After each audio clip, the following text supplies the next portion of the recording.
Oke, thank you Vira. Silakan duduk Kejisians. Yang kabarnya luar biasa katakan haleluya.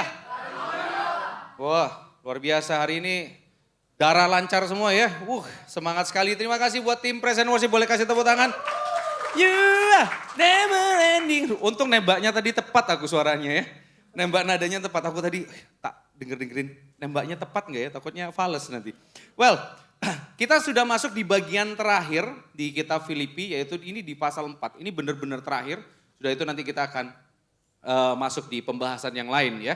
Nah, kita tadi sudah baca ya, dari ayat yang ke-10 sampai ayat yang ke-23. Jason masih semangat untuk mendengarkan firman Tuhan dari Filipi. Ini luar biasa sekali yang semangat, katakan ahe. Oke, jadi kalau aku bisa tarik kesimpulan ya. Selama Paulus menuliskan surat di Filipi ini, kesimpulannya cuma satu gini. Adalah hidup yang berpusat pada Kristus yang adalah sumber kebanggaan dalam kehidupan kita. Karena hidup kita dari karya penebusan yang Kristus lakukan, hidup kita untuk memberitakan karya penebusannya, dan hidup kita berpusat pada pribadi Kristus dengan setia yang menopang kehidupan kita dan memberikan kita kemampuan untuk terus hidup di dalam pengenalan akan Allah. Jadi kata kuncinya ada dua, kebanggaan kita kepada Kristus dan pengenalan kita kepada Kristus. Dua hal ini yang ditekankan oleh Paulus kepada jemaat di Filipi. Jadi sepanjang ini ya tulisan Paulus dari pasal 1 sampai pasal 4 yang minggu lalu sangat luar biasa dibahas oleh Ruben. Berapa banyak yang diberkati? Katakan haleluya. Wih, thank you Ruben. Kemarin minggu lalu kita diberkati semuanya. Nah, tapi gini. Tadi kan ada dua hal yang aku bilang bahwa kita ini fokusnya adalah berpusat kepada Kristus dan kebanggaan kita pada Kristus ya. Berpusat pada Kristus maksudnya adalah pengenalan kita, bagaimana kita terus mengarahkan hidup kita untuk terus-menerus mengenal Kristus. Nah gini, tantangan terbesar dari hidup yang terpusat pada Kristus dan hidup yang terus-menerus mengenal pribadinya bukan rasa malas atau keengganan kita untuk mengejar pengenalan tersebut. Tetapi tantangan terbesarnya justru adalah sasaran yang salah. Sasaran yang salah dalam kehidupan kita. Gini guys, tak bahasain kayak gini. Kalau aku bahasakan lebih ini lagi ya, lebih dalam lagi, lebih lanjut lagi gini. Jangan sampai kita melakukan pengejaran yang paling fatal adalah kita melakukan pada pengejaran kepada Kristus yang salah. Jangan sampai Kristus yang kita kejar, Kristus yang kita dambakan itu adalah Kristus yang salah. Kristus yang sebenarnya dimulai dari harapan kita. Kristus yang dimulai dari apa? Ambisi kita. Kristus yang kita sedang bangun di dalam pemikiran kita sendiri dan di dalam hasrat kita sendiri. Akhirnya kita mengejar Kristus yang salah. Nah ini tantangan terbesar di dalam mengenal Kristus. Sebenarnya gini, keindahan Kristus itu tidak bisa pudar. Gak bisa hilang. Kristus gak pernah hilang kemuliaannya. Sama sekali. Keindahan Kristus itu sama sekali tidak akan pernah bisa pudar. Yang membuat Kristus menjadi pudar. Yang membuat kemuliaan Kristus itu menjadi pudar. Yang membuat keindahan Kristus itu tidak lagi mengagumkan. Itu adalah karena kita mengejar segala sesuatu yang bukan dari Allah. Kita mengejar apa yang ditawarkan oleh dunia. Kita mengejar apa yang menjadi hasrat kita. Kita mengejar apa yang menjadi impian kita. Nah, pertanyaannya gini. Bagaimana supaya Kristus terus mengagumkan bagi kita? Apa yang harus kita lakukan? Yang terutama adalah mengenal apa yang Dia kerjakan dan apa yang Dia sediakan dalam kehidupan kita. Karena dengan mengenal apa yang Tuhan kerjakan dalam kehidupan kita secara benar, yang Tuhan sediakan dalam kehidupan kita dan Tuhan selalu kerjakan terus dalam kehidupan kita. Itu yang membuat kita semakin terkagum pada Kristus. Sehingga kita tidak lagi meninggalkan Yesus untuk dunia. Kalau kita mengejar Kristus yang benar, kita tidak lagi menggunakan Yesus untuk mendapatkan dunia. Seringkali kita terjebak di dua area ini. Kita meninggalkan Yesus untuk dunia atau posisi yang kedua, kita menggunakan Yesus untuk mendapatkan apa yang ada di dunia. Kita datang berapa banyak, kapan hari saya sharing sama salah satu rekan saya, sebut saja namanya Andri Setiawan. Kami sharing waktu pemuritan, Andri sempat bilang gini, dulu aku memiliki sebuah pemikiran bahwa ketika aku menabur sesuatu, memberikan kepada seseorang, aku berharap usahaku nanti akan lancar. Kita berusaha berbuat baik, tetapi tujuan perbuatan baik kita kembali kepada diri kita sendiri. Coba renungkan, apakah itu disebut dengan kebaikan? Jika ujungnya kembali kepada kita, jika ujungnya kembali kepada keuntungan kita, artinya belum lagi kalau kita klaim beberapa ayat yang tampaknya benar, tetapi kita tidak memahami secara keseluruhan. So hari ini kita akan membahas dua ayat yang sangat populer. Mungkin ini bisa menjadi ayat hafalan Kejisians, bisa menjadi ayat favorit, bisa menjadi ayat emas, berlian atau apapun dalam kehidupan kalian. Mungkin sudah berpikir ditaruh di kamarnya ayat tersebut gitu kan, kemanapun, di kamar mandi, di pintu bisa lihat, dimanapun bisa lihat, kemanapun saudara pergi, Kejisian pergi, bisa ngeliat ayat itu. Dan kita akan bahas dua ayat ini ya, dua ayat yang terkenal ini. Jadi ada dua poin, yang pertama adalah God's power dan God's provision. Are you ready Kejisians? So kita masuk ke posisi yang pertama, poin yang pertama. Ini dia, God's power. Ini ya, aku yakin dari beberapa kita ada yang menjadikan ayat ini ayat favorit. Ini dia. Yuk baca, 2, 3. Segala perkara dapat kutanggung di dalam Dia yang memberi kekuatan kepadaku. Ini sampai ada lagunya. Segala perkara. Asik. Di dalam Dia yang memberi kekuatan. Dan Yesus penolong dan sahabat. Iya kan? Jadi gak ada yang tahu ya lagunya, gak apa-apa. Taunya lagu KGC aja, oke? Well, gini. Segala perkara dapat kutanggung di dalam Dia yang memberi kekuatan kepadaku. Ini ya, beberapa hari yang lalu, kalau saudara, kalau KGCians itu punya TikTok, ini lagi booming nih. Ayat ini dipakai oleh botak terkuat di bumi. Ada yang tahu? Ada yang tahu? Selos. Dia lagi tanding tinju lawan Erlangga, ya kan? Dia lagi tanding tinju lawan Erlangga dan dia menaruh ayat ini itu di sepatunya dia. Wah, Filipi 4 ayat 13. Dan setelah itu ya, setelah dia menang tinjunya, dia bilang gini kan. Dia kutip ayat ini lagi, Filipi 4 ayat 13. Walaupun kutipannya salah gitu kan waktu itu. Jadi intinya segala perkara dapat kutanggung di dalam Dia yang memberikan kekuatan kepadaku, ya kan? Nah, tapi gini. Coba kita renungkan. Apakah ayat ini benar-benar mengatakan seperti itu? Apakah ayat ini ya tampaknya memberikan sebuah kekuatan, sebuah motivasi dan juga sebuah memberikan semangat untuk menjalani hari-hari kita. Tampaknya seperti itu kan? Tetapi apakah ayat ini hanya sebatas sebagai motivasi di kala sedih atau terpuruk? Apakah ayat ini berbunyi seperti itu? Atau ayat ini menjadi penyemangat di kala kita lagi rungkat?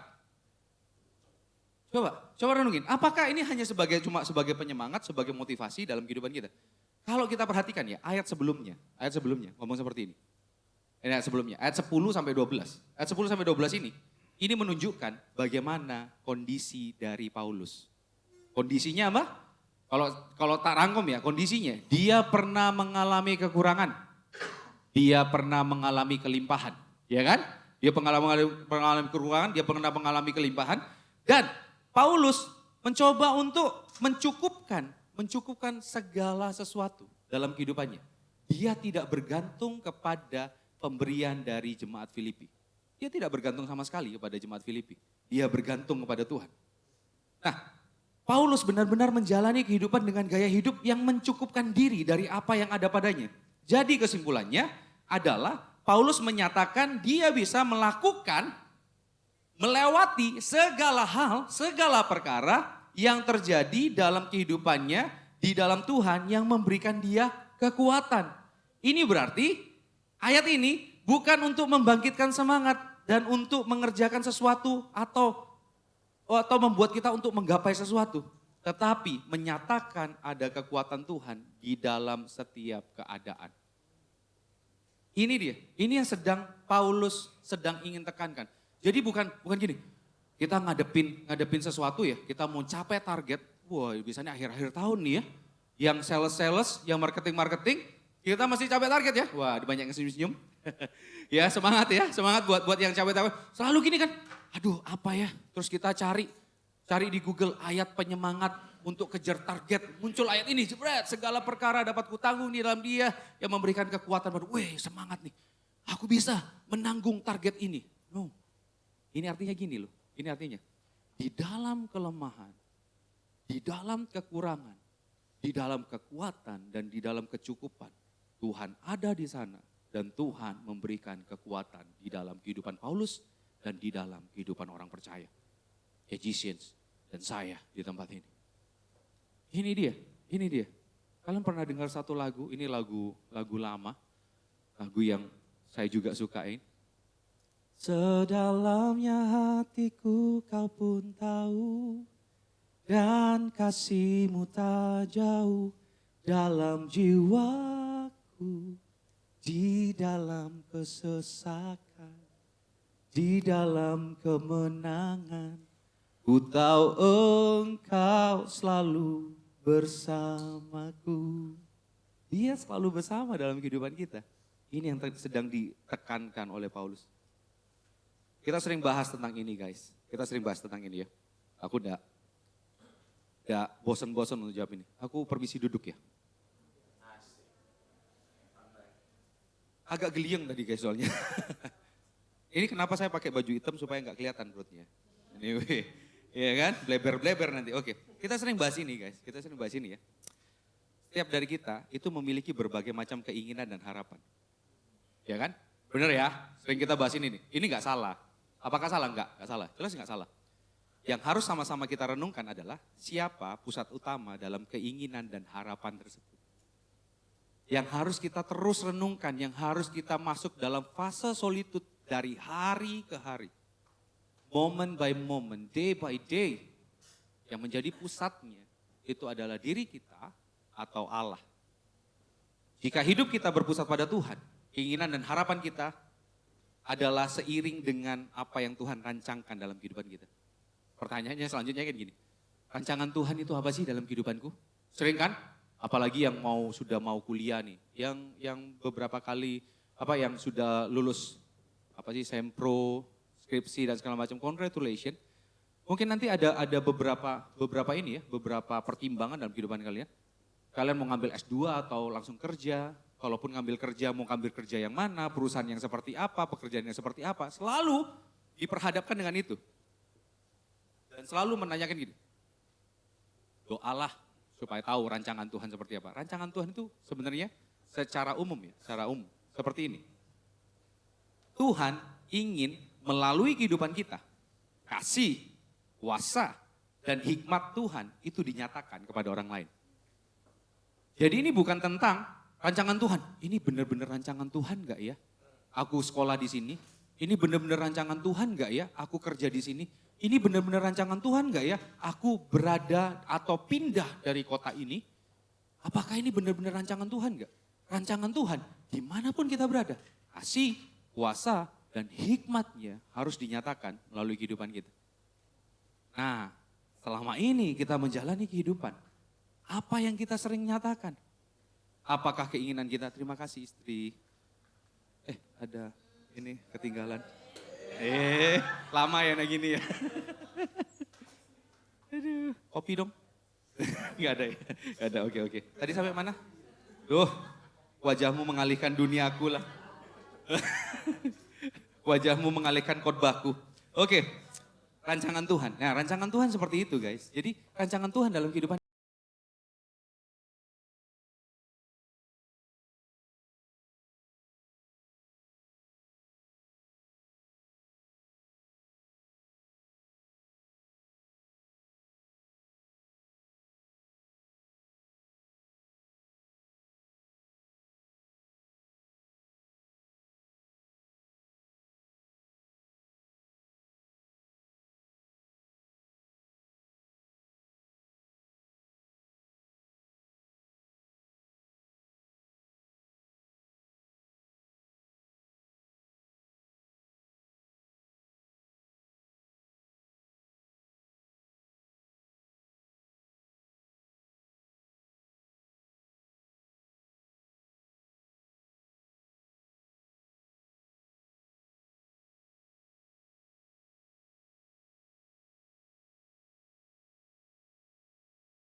Sering juga kita merasa dikhianati dan bahkan kita tidak mendapatkan sebuah contoh yang baik dan dari apa? Dari pencerminan pribadi Kristus dari orang-orang yang kita look up. Kita tidak mengalami hal seperti itu. Kalau kita benar-benar mengiringi Yesus, kita akan mengalami seperti itu. Bisa jadi juga ya, kita bisa menyerah pada sebuah keputusan yang masuk akal. Ini lebih masuk akal nih, lebih make sense nih. Dan bisa jadi juga didukung oleh beberapa orang. Oh iya, makanya sudahlah. Gak usah gitu-gituan lagi, gak usah komunitas-komunitas lagi, gak usah ibadah-ibadah. Yang penting kan apa? Yang penting kan yang kamu butuhkan adalah apa sih? Supaya inimu kan selesai kan? Entah itu utangmu, entah kamu kan mau cari posisi kan? Ya udah apa-apalah kerja hari Minggu dan segala macam. Saya tidak melarang kerja hari Minggu, kerja-kerja aja hari Minggu. Tapi bagaimana prioritas ibadah di dalam kehidupan kita? Saya tidak melarang, saya punya banyak teman yang bekerja sebagai I.O. Kerja-kerja aja, gak apa-apa. Tapi saya selalu menanyakan, sudah ibadah belum? Saya selalu menanyakan seperti itu. Karena apa? Jangan sampai kita terjerat dengan apa yang kita ingin gapai. Sampai akhirnya kita melupakan rancangan Allah yang luar biasa dalam kehidupan kita. Sebaliknya, jika hidup kita berpusat pada keinginan kita dan harapan kita, maka saat kita menghadapi tantangan dan pergumulan, kita akan cenderung menyerah dan kita akan mulai menyalahkan Tuhan. Karena apa? Yang kita inginkan dan harapan tidak menjadi kenyataan. Hal ini yang akhirnya membuat kita gagal melihat kekuatan Tuhan yang Tuhan berikan dan nyatakan dalam kehidupan kita. Guys, hidup yang berpusat pada Tuhan tidak serta-merta membuat kita kehilangan impian. Justru impian kita semakin bermakna karena impian kita berpusat pada Tuhan yang ditopang oleh Tuhan sendiri. Coba kita renungkan hari ini sama-sama ya. Saya nggak tahu, KJCN sedang masuk di dalam musim kehidupan yang seperti apa? Apakah KJCN sedang kekurangan? Atau mungkin gini, enggak kok, aku ini enggak kekurangan materi, itu aku enggak kekurangan, puji Tuhan. Puji Tuhan aku bisa kerja, kerjaanku baik, bisa cukupin untuk aku tempat tinggalku, aku cukup, untuk makan aku cukup, untuk bahkan sampai liburan pun aku cukup kok. Untuk belanja, shopping aku cukup. Tapi gini, mungkin dari kita sedang mengalami kekurangan support dari orang lain. Mungkin juga ada yang sedang mengalami kekurangan kepercayaan. Kita sering mendengar janji dari seseorang yang kita benar-benar harapkan, seseorang yang dimana kita menggantungkan kehidupan kita pada dia, tetapi satu saat dia datang dan dia menyatakan, dia mengkhianati apa yang pernah dia janjikan dalam kehidupan kita. Mungkin kita sedang kehilangan, kita sedang kekurangan kepercayaan. Atau kita bukan hanya berada di fase kekurangan. Kita berada di dalam fase kita kehilangan. Tidak ada yang tersisa sama sekali dalam hati. Tidak ada yang bisa dicari lagi dalam hati kita. Kita sudah kehilangan harapan, kita sudah kehilangan impian, kita sudah kehilangan kepercayaan. Orang yang kita anggap benar-benar soko guru gitu kan, teladan, justru mengecewakan kita. So, hari ini, KJCN, dunia selalu menuntut kita harus strong dan jangan kelihatan lemah. Waktu kita menghadapi kekecewaan tersebut, waktu kita menghadapi ketidakpercayaan tersebut, waktu kita menghadapi kekurangan support tersebut, dunia selalu menganggap, kamu gak boleh lemah, kamu mesti strong, gak boleh gini, ayo dong, tunjukin bahwa kamu bisa, tunjukin bahwa kamu bisa mengalahkan ini, kamu bisa mengalahkan ini, kamu bisa membuktikan pada dunia, membuktikan pada orang-orang yang menganggap kamu remeh. Dunia selalu mengajarkan seperti itu kan. Selalu mengajarkan seperti itu. Gak boleh, kamu gak boleh patah semangat. Akhirnya apa? Kita berusaha dengan kekuatan kita. Kita berusaha dengan pemikiran kita berusaha menggabungkan kekuatan kita, pengetahuan kita, dan pengalaman kita untuk terus bangkit dan terus berdiri dengan teguh. Tapi apa jadinya? Itu akan semakin membuat kita hancur. Ini guys, perjalanan iman kita di dalam Kristus tidak meniadakan kelemahan kita. Perjalanan kita dengan Kristus justru memunculkan kuasa dan kekuatan Tuhan. Tuhan tidak pernah bilang, kekuatan apa, kelemahanmu nanti tidak ada sama sekali. Enggak, justru dari setiap langkah kehidupan kita, Tuhan akan menyatakan kekuatannya di dalam kehidupan kita. Di dalam kelemahan, di dalam kemenangan dalam kehidupan kita. Dia beserta dan dia menyatakan kekuatannya di dalam kehidupan kita. So, hari ini kita tidak dituntut untuk kuat setiap saat. Tetapi Allah menyatakan bahwa dia layak diandalkan setiap saat. Dari sinilah kita akan tetap teguh untuk menghadapi setiap pergumulan kehidupan kita. Tuhan tidak membuat kita menjadi kuat, tetapi Tuhan ingin menyatakan bahwa pribadinya lah yang terhebat di dalam kehidupan kita. Tuhan tidak membuat, Tuhan buat aku semakin kuat. Nah. Pada dasarnya gini, kenapa sih kita akhirnya semakin kuat di dalam menjalani kehidupan? Yang benar adalah seperti ini, bukan kitanya yang semakin kuat. Cara pandang kita dan iman kita kepada Tuhan itu semakin dalam dan semakin luas. Akhirnya kita semakin percaya sama Tuhan. Ketika kita melewati ketidakmungkinan, kita tahu ada Tuhan yang beserta dengan kita. Kekristenan tidak mengajarkan, kamu harus kuat. Gini loh caranya supaya kuat dan segala macam. Nah. Caranya adalah untuk menunjukkan siapa Allah yang beserta dengan kita.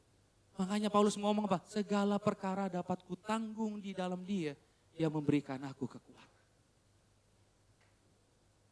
Kekurangan kita, kelemahan kita, keterpurukan kita, bahkan kemenangan kita, dan bahkan kelimpahan kita.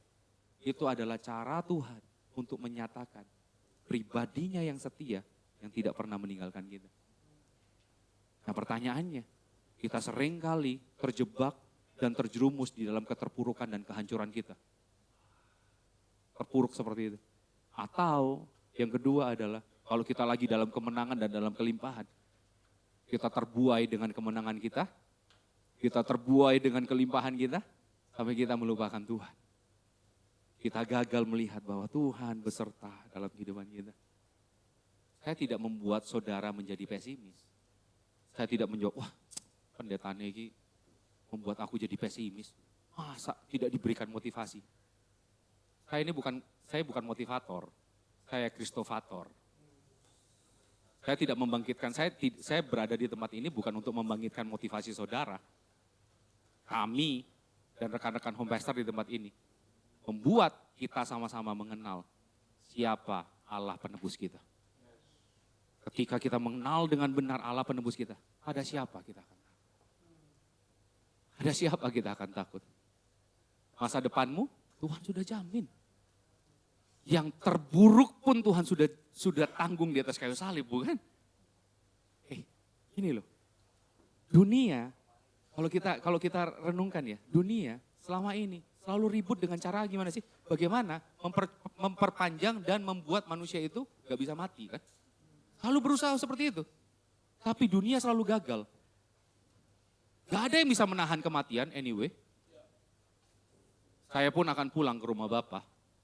Gak tahu kapan. 5 menit lagi, 1 jam lagi, 1 tahun lagi, 3 tahun lagi, 5 tahun lagi. Yang penting aku bersama dia. Aku bersama istriku. Well, anyway. Tapi gini guys, come on. Yang terburuk Tuhan sudah ambil dan dia kalahkan. Dia icipin maut, tetapi dia kalahkan pada hari yang ketiga dia bangkit. So, kalau kita mengenal ini tugas kami home pastor di tempat ini, dan home preacher di tempat ini, kayak yang lain, pembicara-pembicara di tempat ini, kami tidak sedang membangkitkan motivasi saudara. Kami sedang ingin mengenalkan Allah, siapa Allah yang kita sembah sama-sama. Sang penebus kita. Oh, hari ini, maukah kita menyerahkan segala daya dan usaha kita pada Tuhan? Jangan lagi hidup untuk diri sendiri, tetapi hiduplah untuk Tuhan. Dia bukan datang memberikan tuntutan, tetapi justru dia datang untuk memberikan kekuatan dalam kehidupanmu. Tuhan bukan hanya memberikan kekuatan dalam kehidupan kita, tetapi dia juga memberikan penyediaan di dalam kehidupan kita. Kita masuk ke poin yang kedua, God's provision. Di poin ini ya, poin yang kedua. Ini ada satu ayat yang cukup terkenal juga, ayat yang ke-19. Kita sama-sama baca lagi ya. 2, 3. Allahku akan memenuhi segala keperluanmu menurut kekayaan dan kemuliaannya dalam Kristus Yesus. Mari sekali lagi kita bahas tentang ayat ini. Apakah ayat ini benar-benar, kalau kita butuh sesuatu, kalau kita pengen sesuatu, kita minta saja sama Tuhan. Tuhan itu kaya banget. Kita minta saja sama Tuhan. Kita berpuasa, kita berdoa 3 hari 3 malam. Kita goncangkan tahtanya Tuhan. Loh. Gak sopan, masa coba? Coba kalau saudara, bapak saudara terus duduk gitu ya. Bapak saudara terus goncang-goncang gitu kan gak sopan coba. Ini bayangin Allah semesta alam, kita goncang-goncangkan coba. Gini loh, apakah kita akan menuntut Tuhan kayak gitu? Nah, mari kita sama-sama akan mempelajari apa sih arti ayat ini sebenarnya. Ayat 14 sampai 18 ya, ayat 14 sampai 18. Ya, ini dia ya. Sampai ayat 16 ini. Oke, jadi gini. Paulus ini di ayat ini ya, ayat 14 sampai 18, sebelum masuk ayat yang ke-19, sebelum dia mengatakan bahwa Allahku akan memenuhi segala keperluanmu menurut kekayaan dan kemuliaannya dalam Kristus Yesus. Tak jelasin nih, tak ceritain. Paulus itu tidak mengharapkan bantuan dari jemaat Filipi. Ya, dia tidak mengharapkan bantuan dari jemaat Filipi, tetapi di satu sisi Paulus juga tidak menolak kalau diberikan bantuan. Jadi bahasa gaulnya gini, jadi enak gitu aja. Ya, jadi enak aja. Jadi dia tidak mengharapkan, tapi kalau dibantu ya dia terima.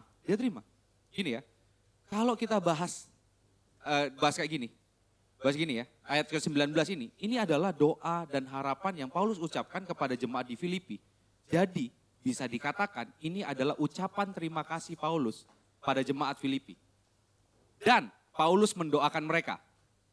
Karena baik Paulus dan jemaat Filipi mengarahkan hidup mereka kepada Allah. Di mana Allah adalah pribadi yang sangat kaya. Dia sanggup untuk memenuhkan kebutuhan mereka. Sekali lagi, hal ini bukan terpusat pada keinginan dan harapan kita. Di mana saat kita memiliki keinginan dan kita berdoa dengan yakin bahwa Allah sanggup memenuhkan kebutuhan kita menurut kekayaannya.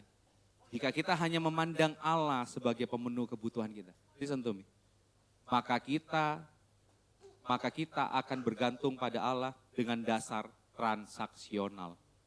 Seharusnya kebergantungan kita pada Allah itu adalah dengan dasar relasional.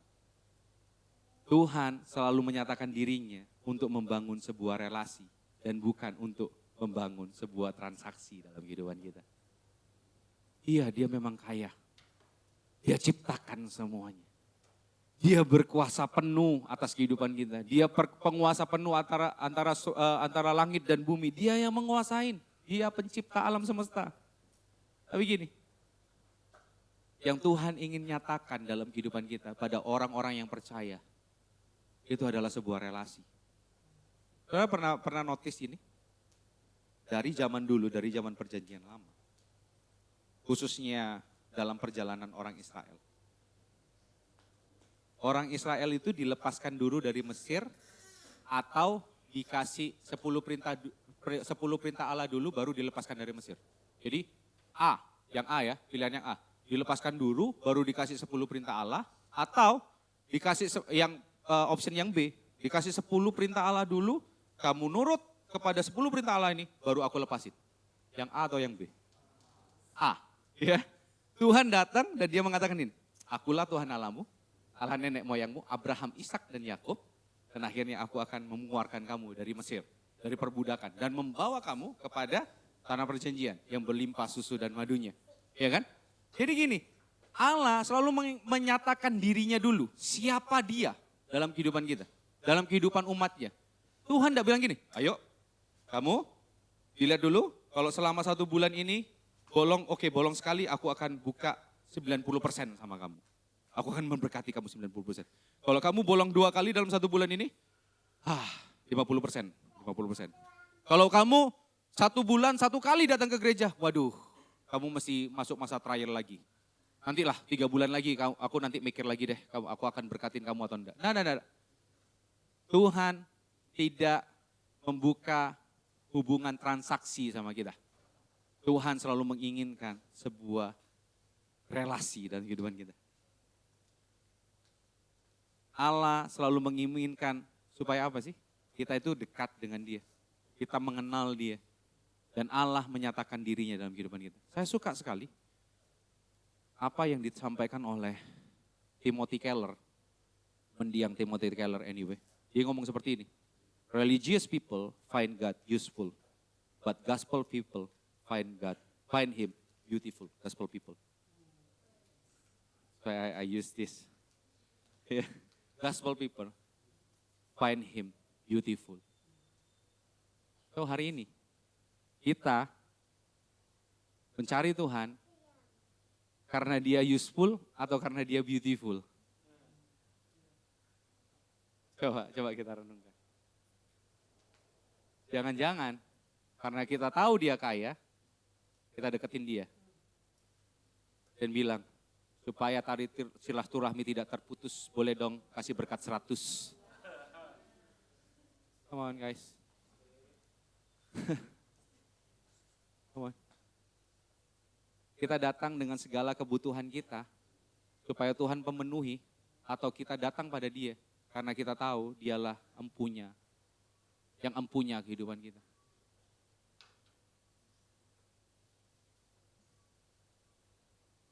Aku permisi minum dulu guys.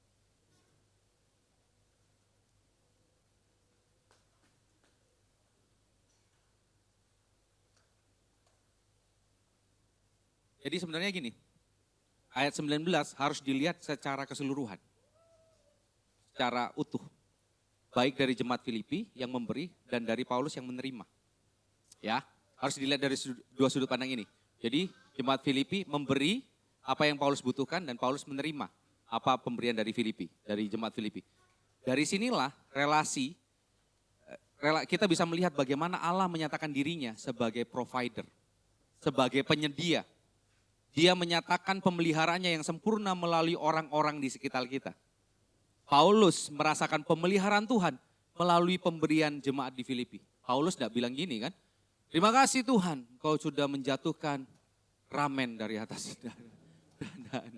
Dia mengucap syukur karena apa? Keberadaan jemaat Filipi.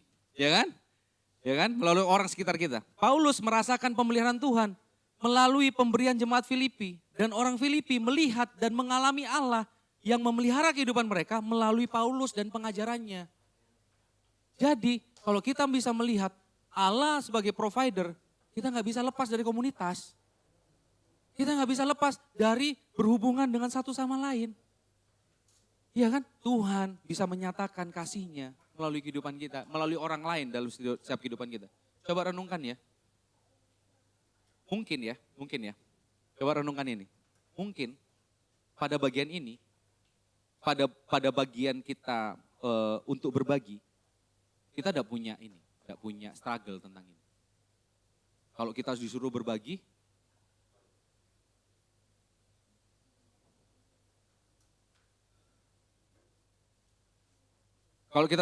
ya, kita nggak punya struggle. Kita senang-senang aja berbagi. Kita semakin senang ketika melihat orang senang. Kita kasih seseorang, kita kasih kado, kita kasih pemberian, kasih apapun lah, makanan, mitore gitu kan. Itu bahagia banget. Nanti ada mie Pinang Sia guys. Woohoo, thank you Koko Andre, thank you hospitality. Waduh, welcome back hospitality. Well, anyway. Ya mungkin kita ini tidak memiliki struggle ketika kita berbagi. Kita senang-senang aja berbagi. Wah senang berbagi pada orang lain. Kita senang. Apalagi pada orang-orang satu komunitas. It's good, so good. Kita mesti berbagi. But aku mau kasih sudut pandang yang lain ya. Aku masih mau kasih sudut pandang yang lain ya hari ini ya. Tapi coba buka hati, kita coba telaah hati kita. Apakah kita termasuk bagian ini atau enggak? Kalau kita ngasih, kita enggak masalah untuk ngasih. Seneng banget. Bersuka cita sekali. Tapi justru kita struggle waktu kita nerima. Lagi, justru kita struggle waktu kita nerima. Aku kok dikasih sih? Aku kok ditolong ya? Ada yang seperti itu? Kalau ada yang seperti itu, jawab dalam hati, iya lagi. Jawab dalam hati seperti itu aja. Sebenarnya, baik pemberi atau penerima, dua-duanya memiliki peran di dalam pernyataan pribadi Tuhan sebagai pemelihara. Tidak ada yang bilang gini, yang menerima itu jauh, kelasnya jauh lebih rendah daripada yang memberi. Gak ada yang bilang gitu. Gak ada yang bilang gitu. Dari bagian yang berbagi, kita ini adalah kepanjangan tangan Tuhan untuk menyatakan dirinya. Dan dari bagian penerima, kita ini merasakan bahwa kita ini dikasihi. Bahwa Tuhan mengasihi kehidupan kita. Kita juga bisa menyaksikan bahwa Allah adalah pribadi yang memelihara kehidupan kita. Saya punya satu cerita. Tapi ini tak disclaimer dulu ya, aku disclaimer dulu. Cerita ini sama sekali bukan sebuah bentuk iman bisik-bisik. Tahu kalian iman bisik-bisik? Ada pengkhotbah di sini ngomong, oh iya, saya lagi dalam struggle kekurangan saudara hari ini, kuliah anak segala macam, tapi saya yakin Tuhan beserta dengan saya. Saya yakin Tuhan pelihara kehidupan saya. Saya menggantungkan pada ini. Sekarang ini tidak ada jalan dan segala macam. Itu iman bisik-bisik. Ya, berharap ada yang taburan dalam kehidupan. Tapi enggak. Sama sekali saya ngomong seperti ini, saya tidak mengarah ke sana dan saya nyatakan di sini. Kami Tuhan pelihara dengan sangat sempurna. Tidak kekurangan apapun. Coba lihat potongan saya. Gemoy kan? Gemoy.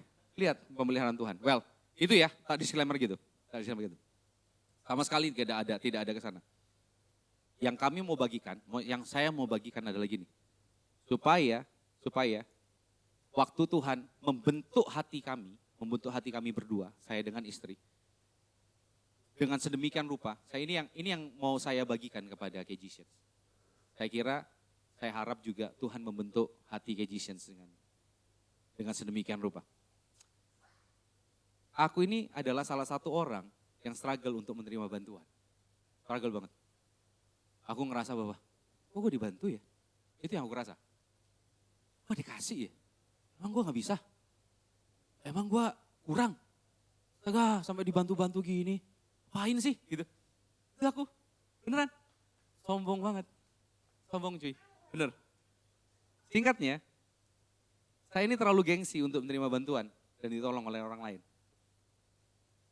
Dan itu juga, struggle tersebut, itu juga ada dalam istri saya. Sama kami berdua ini. Satu saat, aku pengen banget ikut akademi preaching. Jadi ada akademi untuk pengkhotbah. Aku pengen banget. Pendaftarannya lumayan besar. Pendaftarannya lumayan tinggi tuh harganya. Dan pada saat itu, kami gak ada dana untuk itu. Sama sekali gak ada. Ya cuma bisa bergumam ya dan bilang, aduh pengen banget nih sebenarnya ikut. Tapi ya sudahlah. Gak ada yang tahu. Dan tiba-tiba ada satu rekan sepelayanan, dia hubungin saya. Kuis, ini ada acara yang sangat bagus, kayaknya cocok untuk Kuis sebagai pengajar. Akademi Preaching. Kuis mau ikut enggak? Kalau mau, aku sponsori. Ini jawaban Tuhan. Ya kan? Jawaban Tuhan dalam kehidupan. Tiba-tiba Tuhan menyediakan apa yang aku inginkan. Apa yang aku butuhkan. Terima kasih kan. Tetapi, tahu enggak? Responku pada saat itu, selain aku bersyukur, tetapi satu sisi juga aku ngerasa, gini ya. Kok mesti, dibantu ya? Kok dibantu? Ada hal itu dicongkel sama Tuhan dalam hatiku. Gini ya? Rasa gini. Tetapi ketika kami renungkan, ketika kami bergumul dengan ini, dengan perasaan ini, kami bisa melihat dalam hal menerima pun, kami masuk di dalam rancangan Tuhan. Karena apa? kami memberikan kesempatan kepada orang tersebut untuk menjadi kepanjangan tangan Tuhan. Anggap ya, kalau saudara menolak, artinya saudara sedang menghambat orang lain untuk menjadi kepanjangan tangan Tuhan. Anggap ya, baik penerima atau pemberi itu ada dalam rancangan Tuhan. Rancangan Tuhan yang apa? Pribadi yang seperti apa Tuhan? Pribadi yang memelihara kehidupan kita. Jadi rule-nya seperti ini. Bagi pemberi, ketika kita memberi sesuatu, kita tidak berkuasa apapun kepada orang yang kita sedang beri. Jangan pernah merasa memiliki orang tersebut. Seringkali kan seperti itu. Gue udah kasih dia, udah banyak gue keluar duit buat dia. Dia kok gak mau denger apa yang aku bilang sih? Kalau dicari susah banget. Kita tidak berkuasa apapun sama orang itu. Dan orang tersebut tidak berhutang budi pada kita. Ingat, kita kepanjangan tangan Tuhan. Iya kan? Ada yang struggle kayak gitu? Ada yang ngerasa seperti itu? Hari ini. Ini message buat saudara dan saya. Dan buat orang yang menerima. Orang yang menerima. Melangkahlah setelah menjadi penerima berkat Tuhan. Melangkahlah untuk menjadi kepanjangan tangan Tuhan bagi orang lain. Apa yang saya lakukan di Akademi Preaching ini? Ini ada beberapa orang yang pernah ikut ya. Vira ada salah satu peserta yang pernah ikut. Kapan hari di Rocket ada kayak sedikit workshop kecil tentang preaching. Ingat nggak? Itu materinya aku ambil dari Akademi Preaching. Aku menyediakan diriku, siapapun mau belajar, aku sampaikan. For free. Aku bertanggung jawab untuk itu. Aku bertanggung jawab menyediakan firman Tuhan, khotbah dengan aku tahu karena Tuhan sudah mencukupi kehidupanku. Aku pengen orang lain mendengar firman Tuhan dengan sudut pandang yang benar. Gospel people, not religious people. Come on guys. Baik pemberi dan penerima, kita semua dalam rancangan Tuhan. Bagaimana kita masuk dalam rancangan Tuhan? Bagaimana kita bisa masuk dalam rancangan Tuhan? Kalau kita enggan untuk mengambil bagian dari ini. Kita enggan memberi dan kita enggan untuk menerima bantuan dari orang lain. So, hari ini. Saya nggak tahu posisi kalian sedang di bagian mana. Jika ada yang struggle di bagian memberi secara materi, gak perlu tunggu hidup kita menjadi mewah untuk jadi berkat kok. Yang dibutuhkan adalah bagaimana kita memahami esensi memberi dan menyadari bahwa kita masuk di dalam rancangan Tuhan. Kita berperan sebagai kepanjangan tangan Tuhan. Bagi orang yang menerima, jangan take it for granted. Wake up dan nyatakan itu pada orang lain. Seperti yang tadi awal sekali aku bilang, rancangan Tuhan dalam kehidupan kita itu apa sih? Supaya kasih, kuasa, dan hikmat Tuhan itu nyata pada orang lain. Waktunya kita untuk salurkan itu pada orang lain. Saya nggak tahu. Ojo ngomong memberi, kita ini masih muda-muda. Kita ini masih muda-muda, masih ya baru kerja, masih gaji masih di atas UMR dikit lah, kan? 2,5 kalinya UMR lah mungkin segala macam. Yang ngomong berhenti sama kita, susah kita. Dan mungkin juga kalian merasa apa? Enggak apa-apa kok aku memberi, bisa kok. Gak apa-apa kok, aku dengan sukacita kok memberi. Tapi mungkin juga ada yang susah, ada yang struggle untuk memberi di luar materi. Memberi pengampunan,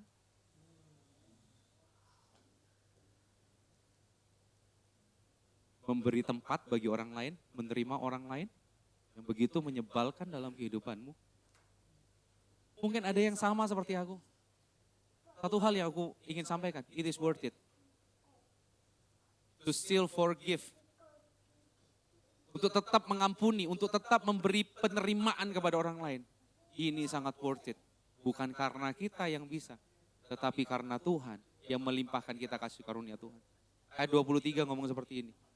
Kasih karunia Tuhan Yesus Kristus menyertai rohmu. Ini bukan sekedar kata penutup biasa. Coba kata ini ya. Kasih karunia Tuhan Yesus Kristus menyertai kamu. Apakah Yesus Kristus menjadi Tuhan di dalam kehidupanmu? Atau yang menjadi Tuhan di dalam kehidupan kita justru emosi kita, ambisi kita, keinginan kita, atau yang lain? Saya nggak tahu. Tapi gini, dikatakan di sini apa? Kasih karunia Tuhan Yesus Kristus. Dia bukan Tuhan yang meninggalkan kita, tetapi Dia Tuhan yang melimpahkan kasih karunia. Apa sih kasih karunia itu? Segala sesuatu yang tidak pantas kita terima, tetapi Tuhan berikan dalam kehidupan kita. Itu kasih karunia. Yang sebenarnya kita tidak pantas terima, Tuhan berikan dalam kehidupan kita. Kita siapa sih? Kita adalah manusia yang telah jatuh dalam dosa dan telah kehilangan kemuliaan Allah. Seharusnya kita binasa, seharusnya kita menerima murka Allah. Tetapi Tuhan bukan hanya mengampuni kita, Dia ambil murka itu, Dia telan murka itu. Supaya apa? Di dalam Kristus Yesus, kita menjadi anak kesayangannya. Dan kasih karunia itu ngomong apa sih? Adalah kekuatan Allah, kasih karunia adalah kekuatan Allah untuk melakukan apa yang tidak mungkin bisa kita lakukan. Itu kasih karunia Allah. Di satu sisi kita penerima kasih karunia, di satu sisi juga kita adalah pengerja kasih karunia. Kita kerjakan supaya apa? Orang lain juga merasakan kasih karunia Tuhan. Hei, Tuhan sudah berkarunia dalam kehidupan kita. Dia nyata dalam kehidupan kita. Dia mau membangun hubungan dalam kehidupan kita. Dia Allah yang setia. Tuhan selalu beserta dengan kita.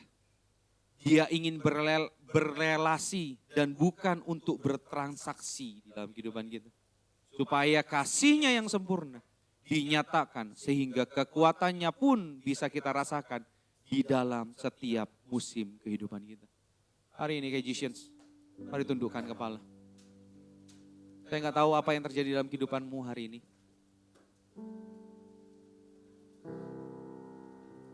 Mungkin kamu sedang berada di dalam kekurangan, keterpurukan, kekecewaan atau apapun. Satu hal, Injilnya mengatakan bahwa segala perkara dapat kutanggung di dalam Dia yang memberikan kekuatan. Mungkin kamu sedang mengalami kekurangan secara materi. Atau kamu punya struggle untuk memberikan sesuatu.